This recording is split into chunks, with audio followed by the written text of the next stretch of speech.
Shalom, shalom à tous les amis, les frères et sœurs, soyez bénis au nom de Jésus de Nazareth. Le vrai disciple du Seigneur Jésus. Voici le titre que nous voulons entretenir avec vous. Le vrai disciple du Seigneur Jésus-Christ. Nous tirons cette exhortation dans l'Évangile selon Matthieu au chapitre 28, versets 19 à 20. Il est écrit: allez, faites de toutes les nations des disciples, les enseignant au nom du Père, du Fils et du Saint-Esprit. Et enseignez-leur à observer tout ce que je vous ai prescrit. Et voici, je suis avec vous tous les jours jusqu'à la fin du monde. Alléluia. Le disciple, c'est celui qui est enseigné d'un maître, c'est-à-dire rabbi en hébreu. C'est une personne à qui un maître veut transmettre des valeurs, veut transmettre des vies, des caractères, des capacités. Isaïe, au chapitre 54, verset 13, dit: et tes fils seront disciples de l'Éternel. Ce qui veut dire que la notion de disciple vient de Dieu. Ou encore, c'est Dieu qui veut transformer la vie de ses adorateurs en sorte qu'ils deviennent comme ils veulent. Car un disciple, c'est celui qui devient comme ce que son maître veut qu'il devienne. Et la Bible nous dit que pour être disciple, il faut être enseigné. Car en hébreu, disciple et enseignement vont de pair.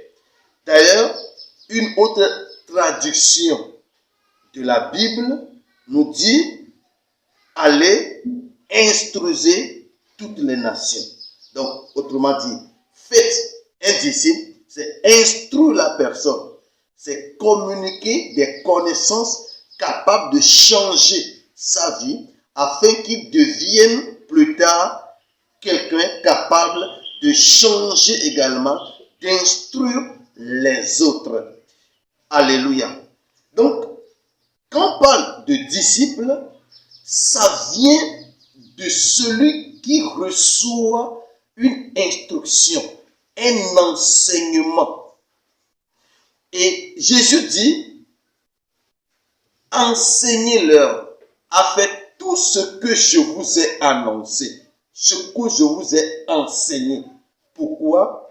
Parce que dire que vous êtes disciple de quelqu'un, c'est la preuve que vous faites ce qu'il vous a communiqué, ce qu'il a transmis en vous, c'est ce qui fait de vous son disciple.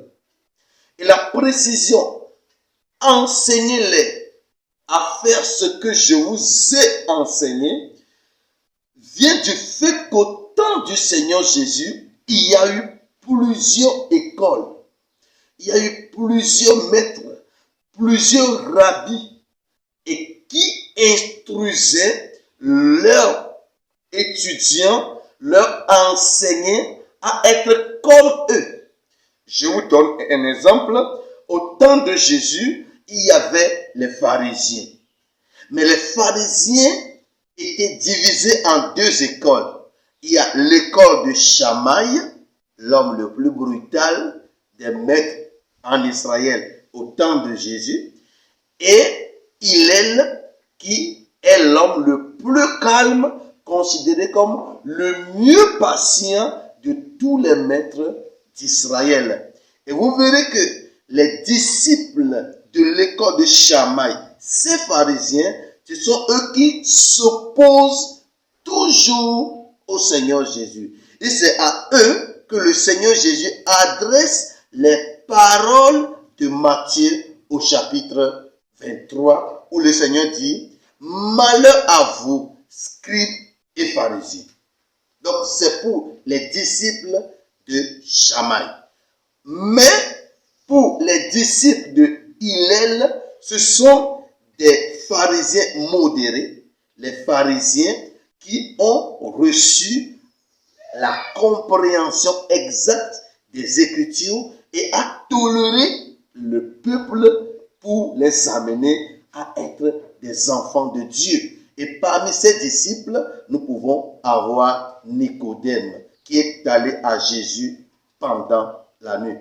Ainsi, Jésus dit, comme il y a plein d'écoles, il y a les zélotes, il y a les esséniens, il y a les sadducéens. Donc Jésus précise, quand vous faites des disciples, il faut leur communiquer les instructions que je vous ai communiquées afin qu'ils agissent selon ce que je vous ai enseigné. Donc, un disciple, c'est celui qui, en recevant l'instruction de son maître, agit conformément.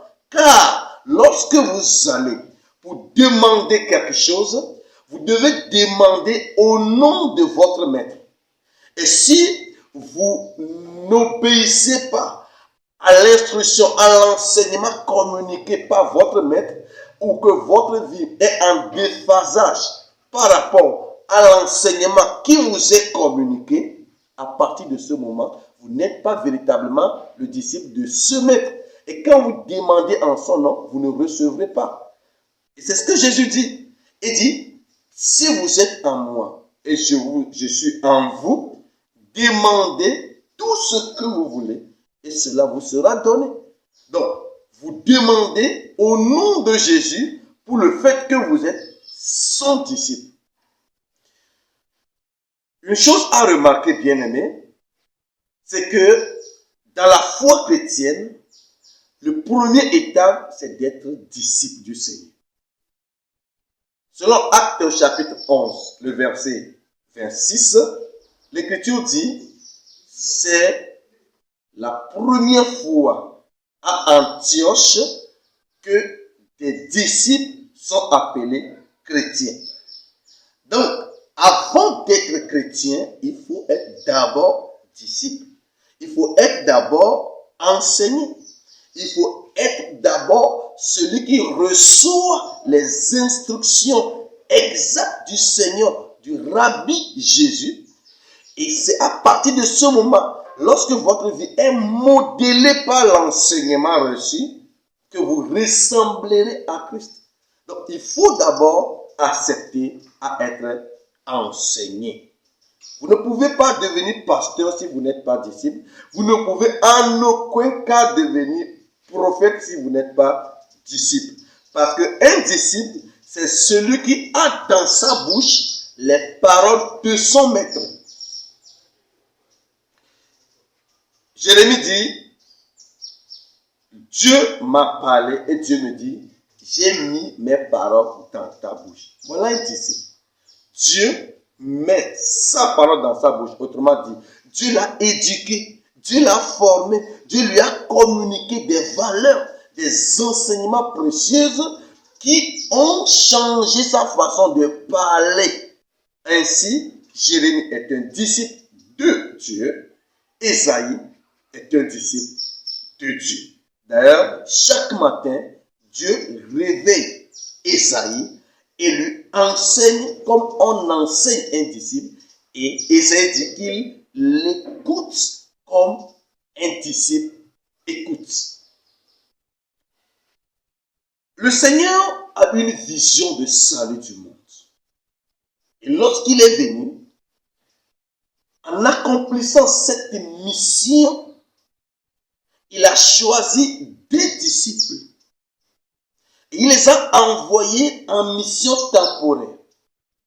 Puisqu'il n'a pas encore accompli le sacrifice expiatoire, sa mission était localisée en Israël. Et c'est à partir du moment où le grain sera tombé en terre, va mourir, qui portera beaucoup de fruits aux autres nations. En d'autres termes, c'est après la résurrection que la mission de Jésus s'étend vers le monde entier, l'humanité tout entière. Et lorsqu'il était encore dans les jours de sa chair, c'est-à-dire avant la mort et la résurrection, il avait choisi au moins 70 disciples qu'il a envoyés en leur donnant le pouvoir, l'autorité pour aller et sauver des vies, guérir les malades, délivrer les possédés et purifier les lépreux, que les paralytiques marchent. Il leur donne le pouvoir. Selon Matthieu chapitre 10, partie du verset 1 au verset 6. Et l'Écriture nous dit, bien aimé, dans Luc au chapitre 10, verset 17 à 20, je vais lire le verset 17 et je vais lire aussi le verset 20. Il dit, les 70 revinrent avec joie, disant, Seigneur, les démons même se soumettent à nous en ton nom. Alors le verset 20 dit, c'est Jésus qui parle là-bas, ne vous réjouissez pas de ce que les esprits se soumettent à vous, mais réjouissez-vous de ce que vos noms sont inscrits dans les cieux. Mais c'est bizarre, bien-aimé. Pourquoi Jésus leur dit clairement que votre joie ne doit pas être au niveau de la manifestation de la puissance de l'Esprit de Dieu, de la puissance de Dieu? Eh bien, parce que ce n'est pas parce que l'Esprit se manifeste à travers vous que vous êtes disciples de Jésus. Le Seigneur dit, tous ceux qui m'appellent Seigneur, Seigneur, n'entreront pas tous dans le royaume. Car parmi eux, il y a des gens qui n'ont jamais connu. Et n'oubliez pas que Élisée a envoyé un bois sec pour aller chercher du pioche, du fond de l'eau, qui a nagé et venu en haut. Ce qui veut dire que même des arbres secs peuvent être utilisés par le Saint-Esprit. Donc ce n'est pas parce que Dieu utilise quelqu'un qui est disciple de Dieu. Ce n'est pas parce que vous faites partie de ceux qui parlent en langue, qui prophétisent, que vous êtes enfant de Dieu, encore moins que vous êtes disciple de Dieu. Car parmi les disciples, les 70, tous n'étaient pas de vrais disciples. La remarque du Seigneur a été faite à cause de 3 groupes de personnes qui composaient les 70 disciples bien-aimés. Premièrement, il y a 58 disciples qui se sont retirés plus tard. Selon Jean chapitre 6, versets 64 à 66, l'Écriture dit, « Mais il y a parmi vous quelques-uns qui ne croient point, car Jésus savait dès le commencement ceux qui ne croyaient pas, et qui était celui qui le livrerait. Et il disait, c'est à cause de cela que je vous ai dit que personne ne peut venir à moi, à moins que cela ne lui soit donné par le Père. Dès ce moment, plusieurs de ses disciples se retirèrent et ils ne marchaient plus avec lui. Ceux qui se réjouissaient que les démons se sont soumis à eux au nom de Jésus se retirent carrément de Jésus. Ils ne marchaient pas encore avec Jésus. Une question, sont-ils sauvés? Non. Ils sont parmi nous, mais ils ne sont pas des nôtres. Et cela fut manifesté afin que nous sachions qu'ils n'étaient point des nôtres, a dit les Écritures.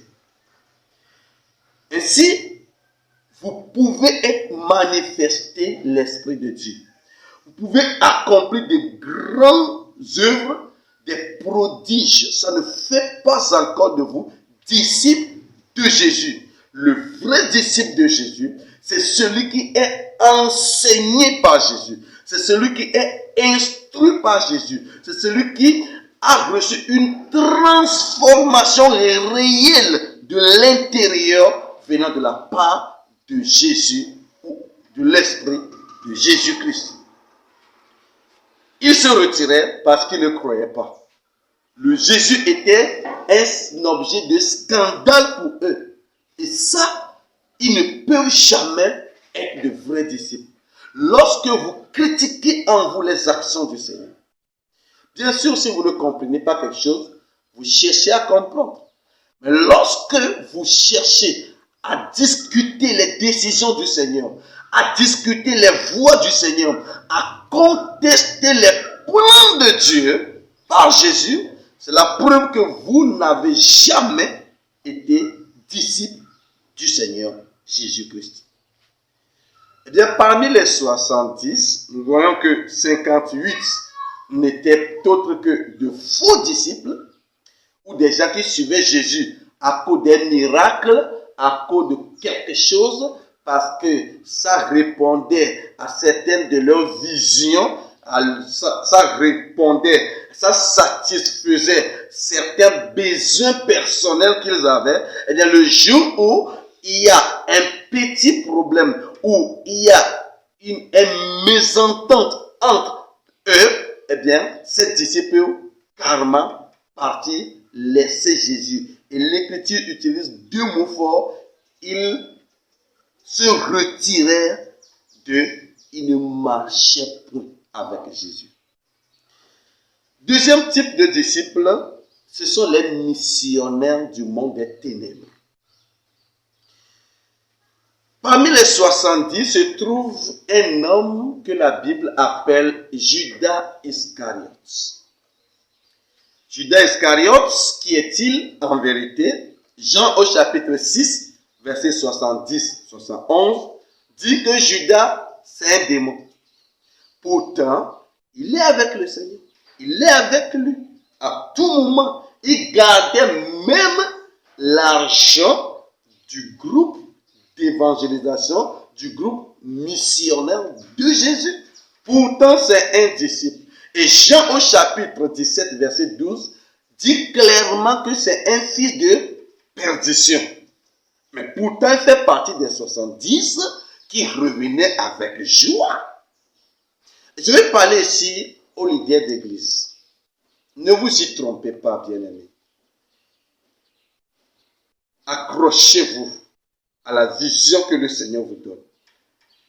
Ne mettez point votre confiance en qui que ce soit, à moins que vous avez la preuve que cette personne est un vrai disciple de Jésus. Alors, ça ne veut pas dire que vous devez commencer à prendre du recul par rapport à ce que vous formez, à ce que vous enseignez. Bien sûr que non. Mais faites attention, ne vous confiez pas dans n'importe qui. Car vous verrez que Jean avait des difficultés, Matthieu avait des lacunes, Pierre avait des problèmes personnels, mais ils étaient de vrais disciples de Jésus. Donc, je vous exhorte à bien voir dans ce que vous faites, afin de ne pas être déçus et penser que Dieu n'est pas bon envers vous ou que Dieu n'était pas avec vous. Donc, deuxième groupe, c'est les gens comme Judas, des missionnaires qui peuvent être dans l'église. Ils peuvent être des grands pasteurs selon la considération de ce monde. Ils peuvent être désignés comme des hommes puissamment des apôtres de dernière génération, des prophètes des nations et autres. Mais qui soient des missionnaires du monde des ténèbres. À l'exemple de Judas Iscariote. Qui êtes-vous? Êtes-vous du premier groupe, les 58? Ou êtes-vous du second groupe, les missionnaires contre l'œuvre de Dieu? Troisième groupe, ce sont les 11. Alléluia. Ce sont les 11 disciples qui souffraient avec Jésus, qui allaient ici et là avec Jésus, qui sont prêts de traverser les moments difficiles avec Jésus. Et même si les enseignements de Jésus les choquaient parfois, ils peuvent être là, arriver à comprendre les choses. Et l'Écriture n'a jamais dit que lorsque les disciples étaient en privé, les 70 lui demandèrent de leur expliquer les paraboles. Mais c'est toujours les 12. Et parmi eux, il y avait Judas. Mais 11 ont compris pourquoi ils suivaient Jésus. Ils savaient de quoi Jésus voulait leur faire devenir. Ils savaient ce que Jésus veut communiquer à leur personne. Car, selon Jean chapitre 6, verset 67 à 69, il est écrit, Jésus dit donc aux 12,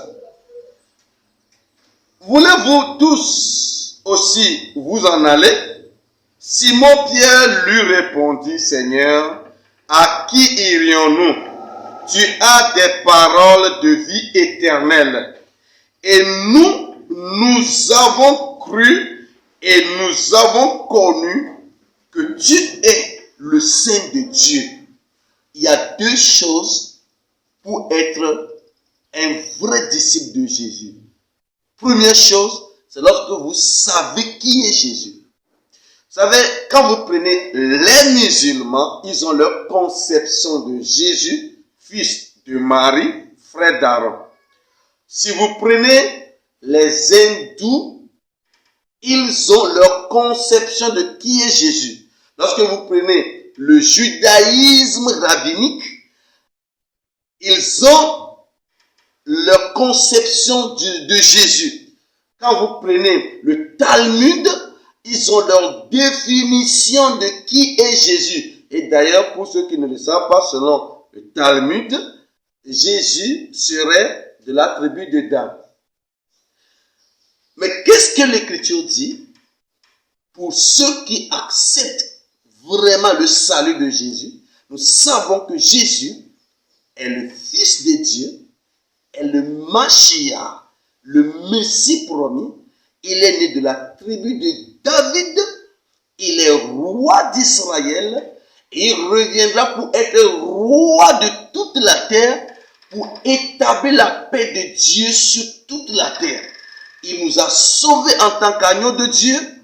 Il nous a représentés devant Dieu en tant que le souverain sacrificateur. Il reviendra comme le lion de la tribu de Juda pour combattre le mal de ce monde et faire régner la paix, la justice, l'amour, la bonté, la miséricorde de Dieu sur toute la terre. Donc, vous devez savoir qui est le Seigneur Jésus. Et pour vous qui recevez de l'enseignement auprès des pasteurs, des leaders, qui sont-ils pour vous? Qui est ton pasteur, mon frère et ma soeur qui m'écoutent? Qui est-il? Tu dois savoir qui il est. Et c'est ça qui te fera accrocher à lui. Et à partir de lui, tu t'accroches à Jésus. Car l'Écriture dit, 1 Corinthiens 11, verset 1, soyez mes imitateurs comme je le suis de Christ. Donc, au moment où vous vous accrochez à votre pasteur, à votre leader, à votre apôtre, en le connaissant, étant sur la voie du Seigneur, selon la Bible, eh bien, vous vous accrochez indirectement au Seigneur Jésus-Christ. Deuxième chose, qu'est-ce que l'enseignement du Maître fait dans votre vie? Qui il est? Qu'est-ce que son enseignement fait dans votre vie? Un vrai disciple doit savoir ce qui est transformé en lui, ce qui est en train d'être transformé en lui, ce qu'il reçoit en lui. Ça, c'est très important. Les apôtres à travers Pierre disent, bien sûr les 11, tu as des paroles de la vie éternelle.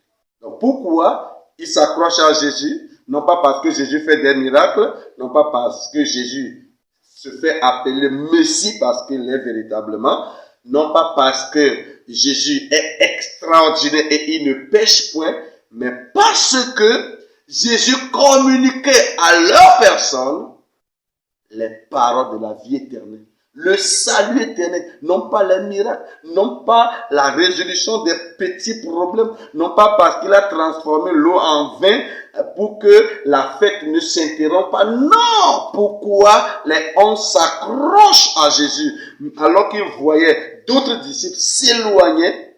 Tout simplement parce que la parole de la vie éternelle sortait de Jésus et c'est cette parole qui fait d'eux disciples de Jésus. Bien-aimés, qu'est-ce que nous voulons dire à travers tout ceci?